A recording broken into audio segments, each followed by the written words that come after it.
दोस्तों, आज हम आपको लेकर चलते हैं बिहार की उस बड़ी राजनीतिक हलचल पर जिसने पूरे देश का ध्यान खींच लिया। कांग्रेस और आरजेडी की वोटर अधिकार यात्रा पर एक ही मकसद था, लोगों को यह बताना कि वोट आपका हक है, इसे कोई नहीं छीन सकता। पटना में समापन के मौके पर राहुल गांधी, तेजस्वी यादव और इंडिया गठबंधन के तमाम बड़े नेता जुटे और बीजेपी पर वोट चोरी के गंभीर आरोप लगाए। राहुल गांधी ने तो यहां तक कह दिया कि अब हाइड्रोजन बम फूटने वाला है, जिससे सच्चाई पूरे देश के सामने आएगी। यात्रा जिसने न सिर्फ बिहार बल्कि पूरे देश में हलचल मचा दी, नाम था वोटर अधिकार यात्रा।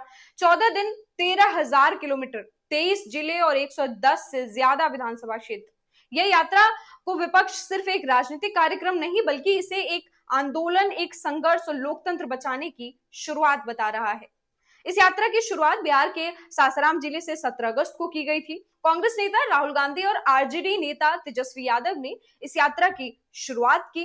पहले यह यात्रा बिहार में वोटर लिस्ट से लाखों नाम हटाने के खिलाफ बताया गया था। साथ ही बाद में देश के अन्य राज्यों में विपक्ष के वोट चोरी और डुप्लीकेट वोटर्स के आरोप का भी जिक्र किया गया। कांग्रेस और बाकी विपक्षी दलों का आरोप था कि स्पेशल इंटेंसिव रिवीजन यानी एसआईआर के नाम पर 65 लाख लोगों के नाम वोटर लिस्ट से हटा दिए गए हैं, जिसके बाद सुप्रीम कोर्ट तक को दखल देना पड़ा और चुनाव आयोग को आदेश दिया कि जो नाम हटाए गए हैं उनकी लिस्ट 19 अगस्त तक पब्लिक करें और 22 अगस्त तक रिपोर्ट सौंपे। 14 दिन तक राहुल गांधी, तेजस्वी यादव और इंडिया गठबंधन के कई बड़े नेता बिहार में घूमे। 25 जिले समेत 110 से ज्यादा विधानसभा क्षेत्रों को कवर किया। जगह जगह जनसभाएं की गई, पैदल मार्च निकाले गए और हर जगह लोगों से कहा, आपका वोट आपका अधिकार है, इसे कोई नहीं छीन सकता। वहीं कांग्रेस नेता पवन खेड़ा ने तो यह तक कह दिया कि यह यात्रा किसी धार्मिक यात्रा से कम नहीं है। हर धर्म, हर जाति, हर वर्ग का इंसान इसमें शामिल है। यह लोकतंत्र बचाने की यात्रा है। 1 सितंबर को तकरीबन 2:30 बजे राजधानी पटना में इस यात्रा का समापन किया गया। समापन पर गांधी मैदान से लेकर अंबेडकर प्रतिमा तक मार्च निकाले गए, जिसे गांधी से अंबेडकर मार्च का नाम दिया गया। इसमें न सिर्फ कांग्रेस बल्कि पूरे इंडिया गठबंधन के बड़े नेता शामिल हुए, जिसमें कांग्रेस अध्यक्ष मल्लिकार्जुन खड़गे, आरजेडी नेता तेजस्वी यादव, झारखंड के मुख्यमंत्री हेमंत सोरेन, शिवसेना उद्धव गुट के संजय राउत, वहीं एनसीपी की सुप्रिया सुले, सीपीआई और सीपीएम के नेता समेत टीएमसी के यूसुफ पठान और ललितेश त्रिपाठी भी शामिल हुए। यह गांधी से अंबेडकर मार्च गांधी मैदान से शुरू हुआ। सबसे पहले महात्मा गांधी की प्रतिमा पर माल्यार्पण हुआ, फिर यह मार्च एसपी वर्मा रोड, डाक बंगला चौक, कोतवाली थाना, नेहरू पथ और इनकम टैक्स राउंड अबाउट से होते हुए अंबेडकर प्रतिमा तक पहुंचा। पूरा पटना शहर रंग बिरंगे पोस्टरों में सजा हुआ था। राहुल गांधी, प्रियंका गांधी, सोनिया गांधी, तेजस्वी यादव, लालू प्रसाद यादव, हर जगह नेताओं के पोस्टर नजर आए।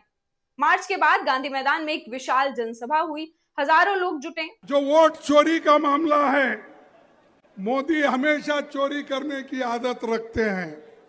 वोट चोरी वो करते हैं, पैसा चोरी करते हैं और जो जितने भी बैंक से चोरी करके लूट के बाहर जाते हैं उनको भी वो लोग संभालते हैं।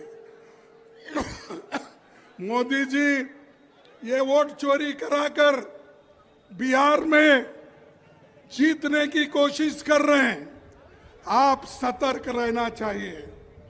अगर आप सतर्क नहीं रहेंगे, ये मोदी जी और शाह आपको डुबाएंगे। कांग्रेस अध्यक्ष मल्लिकार्जुन खड़गे ने भी मंच से बीजेपी और प्रधानमंत्री नरेंद्र मोदी पर सीधा हमला बोला। उन्होंने कहा, मोदी जी और उनकी पार्टी को चोरी करने की आदत है, वोट चोरी करते हैं, बैंक लुटेरों का साथ देते हैं और अब बिहार में वोटर लिस्ट से नाम हटाकर चुनाव जीतने की कोशिश कर रहे हैं।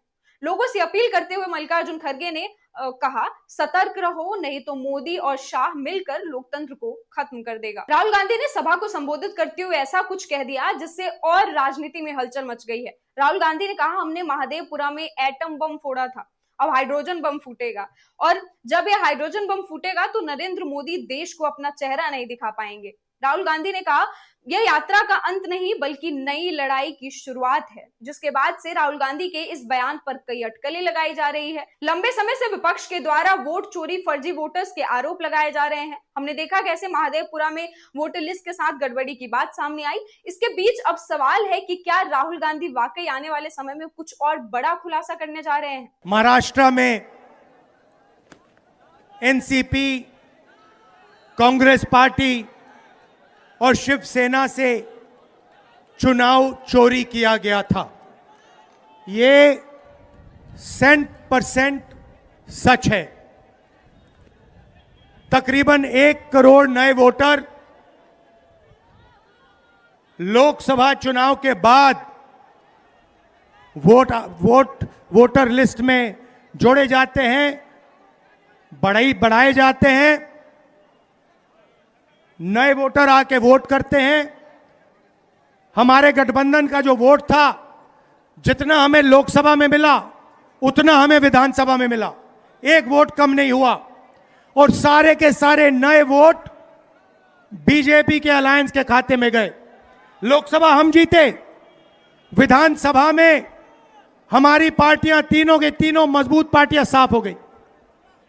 क्यों? क्योंकि इलेक्शन कमीशन ने और बीजेपी ने मिलकर वोट चोरी की।